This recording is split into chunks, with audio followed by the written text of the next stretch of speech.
Army ఉండొచ్చు, navy ఉండొచ్చు, air force ఉండొచ్చు అండి. ప్రత్యేకంగా మనం మాట్లాడాలి. ఈరోజు మన భారతదేశం ఎంతో సేఫ్గా ఉంది. మీరు ఒక్కసారి వరల్డ్ న్యూస్ చూసారంటే అటు రష్యాలో గొడవలు జరుగుతున్నాయి, అటు చైనాలో జరుగుతుంది, పాకిస్తాన్లో జరుగుతుంది, ఇజ్రాయెల్లో జరుగుతుంది. ఎక్కడ చూసినా దర్ ఇస్ అన్రెస్ట్ అండి.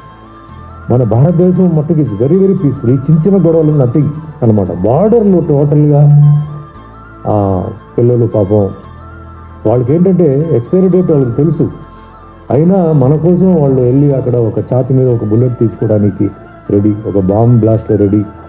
దేశం లోపల ఏదైనా క్రైసిస్ వస్తే పరిగెత్తుకొచ్చి వచ్చడానికి రెడీ. ఎటువంటి క్యాస్ట్ ఫీలింగ్ లేదు, ఎటువంటి కమ్యూనిటీ ఫీలింగ్ లేదు. వాళ్ళ ఫ్యామిలీ, వాళ్ళ తల్లిదండ్రులు కూడా వాళ్ళు మర్చిపోయి, ఫ్యామిలీ మర్చిపోయి కూడా వస్తారు. గ్రేట్ హీరోస్ అంటే వాళ్ళే అనమాట. ఆ చలికి వెళ్ళి అక్కడ ఒకసారి చూస్తే ఎందుకురా వీళ్ళు ఇక్కడ పని చేస్తున్నారు, వాళ్ళకి ఏం వస్తుంది శాలరీ, చనిపోయిన తర్వాత ఏదో వస్తుంది కాంపెన్సేషన్. బట్ ఆ 360 రోజులు నేను కూడా చూశాను, లేలు వెళ్ళినప్పుడు నేను కూడా చూశాను. వాళ్ళ పాపం వాళ్ళ ఫింగర్స్ అన్నీ మొత్తం డిస్ఫిగర్ అయిపోయి, పెదాలు డిస్ఫిగర్ అయిపోయి, కాళ్ళు ఒకటి షూ తీసి చూపించాడు. భయంకరంగా ఉంది.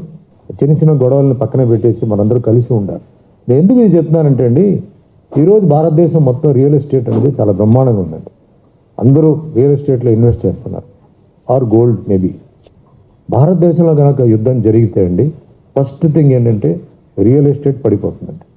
ఫస్ట్ పడేది రియల్ ఎస్టేట్ అండి. మీరు ఏదైతే మీరు ఇన్వెస్ట్ చేశారో it will come down to zero.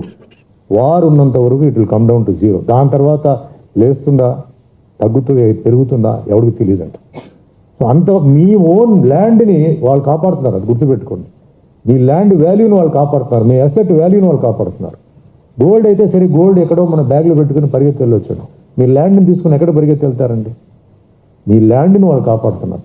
So కాబట్టి ఆ రిక్వెస్ట్ ఏంటంటే, ఇలాంటి డిఫెన్స్ సంబంధించిన వాళ్ళు దొరికినప్పుడు దే ఆర్ గ్రేట్ పర్సనాలిటీస్. ఆ ప్రొఫెషన్ సెలెక్ట్ చేయడం చాలా గ్రేట్ అనమాట. సో వాళ్ళకి మన రెస్పెక్ట్ ఇవ్వాలి. అండ్ ఇలాంటి మన సినిమా వాళ్ళందరూ ఏంటంటే వీఆర్ ఆల్ మోటివేటర్స్. మనం చెప్తే పబ్లిక్ వింటారు. మనమే ఏ యాడ్ వచ్చినా ఏం వచ్చినా ఎందుకు మనల్ని అడుగుతారండి? మనం చెప్పిన దాంట్లో వాల్యూ ఉంటుంది, పవర్ ఉంటుంది.